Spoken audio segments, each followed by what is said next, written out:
It was at her sister's engagement party that Adora first met Segun. The rainy July evening was unforgettable. Soft music playing in the background, guests mingling under the glow of dim chandeliers. Adora, then 25, was adjusting the folds of her lace when a tall, strikingly handsome man approached her. "You're going to steal all the attention tonight," he said, flashing a disarming smile. Adora laughed, her cheeks warming. "I doubt that, but thank you." By the end of the night, Segun had her number. He wasted no time in sweeping her off her feet. Surprise bouquets at her workplace, elaborate dinner dates, and promises of a life so perfect it felt like a fairy tale. Her mother had her reservations. "He's too flashy," she warned. "These types of men, their hearts are never steady." But Adora dismissed it as her mother's overprotectiveness.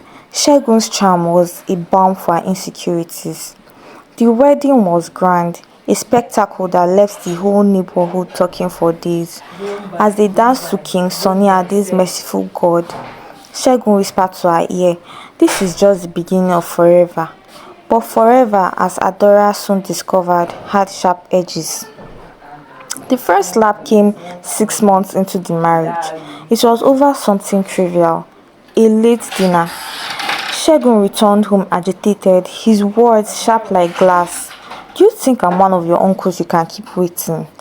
"I'm sorry," Adora began, rushing to serve the food. But before she could set the plate down, his palm struck her cheek. The pain stunned her more than the axe itself.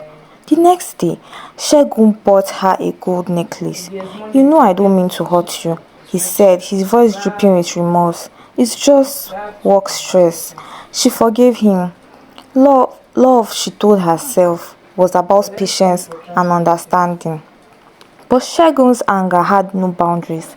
He controlled what she wore, who she spoke to, and where she went. A few months later, Adora found out she was pregnant. The news filled her with hope. Perhaps a child would soften him. Segun seemed elated at first, but his paranoia soon surfaced. He began accusing her of infidelity. One evening, after Adora innocently greeted a male neighbor, Shegun's rage exploded. His fist slammed into her stomach and she crumbled to the floor, her scream drowned out by his accusations. Hours later, at the hospital, the doctor delivered the devastating news: she had lost the baby. Segun sat by her bedside, his face in an unreadable mask. "You shouldn't have provoked me," he said coldly. "This is your fault." The years that followed were a living nightmare. Shegun's abuse became a routine, and Adora learned to endure it in silence. She lost another pregnancy 2 years later, again due to his violence.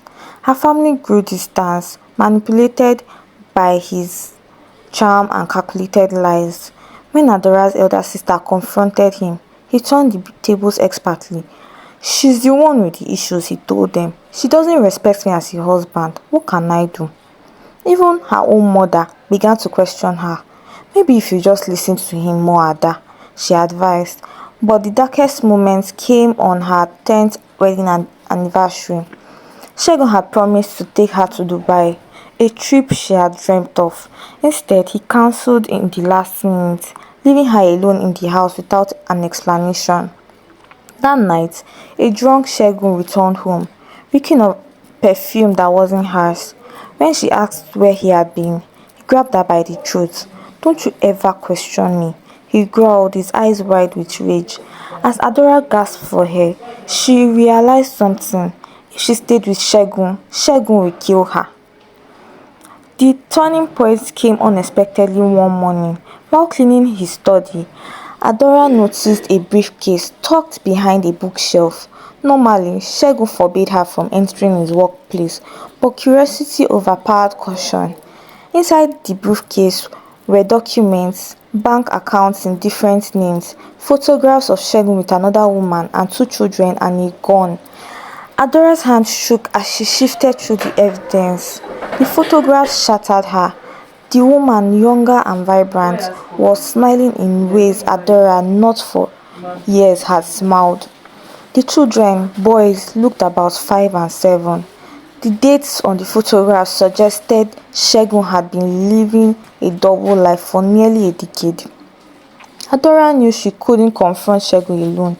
She reached out to Tunde, a former university classmate who now worked in cybersecurity.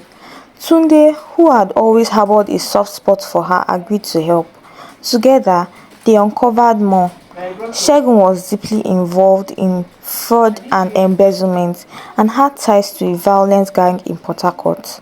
One evening, while Segun was out, Tunde helped Adora copy the documents and send them anonymously to the police. But the waiting was agonizing. Adora lived in constant fear that Segun would discover her betrayal. Every footstep, every creak of the door felt like a prelude to disaster. It was a rainy night when the confrontation finally came. Segun's confrontation finally came when he returned earlier than expected and his mood volatile. "Why is my study open?" he demanded. Her heart raced, but she forced herself to stay calm. "I was cleaning." "Don't lie to me," he roared, slamming his fist against the wall.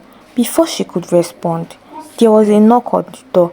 Adora's breath was caught, and it was the police. "What is this?" Segun spat, his eyes darting between Adora and the officers. "We have a warrant for your arrest," one of the officers said, stepping forward. Segun launched at Adora, his voice gripping her wrist like a vice. "You did this," he hissed. By this time, Adora didn't flinch.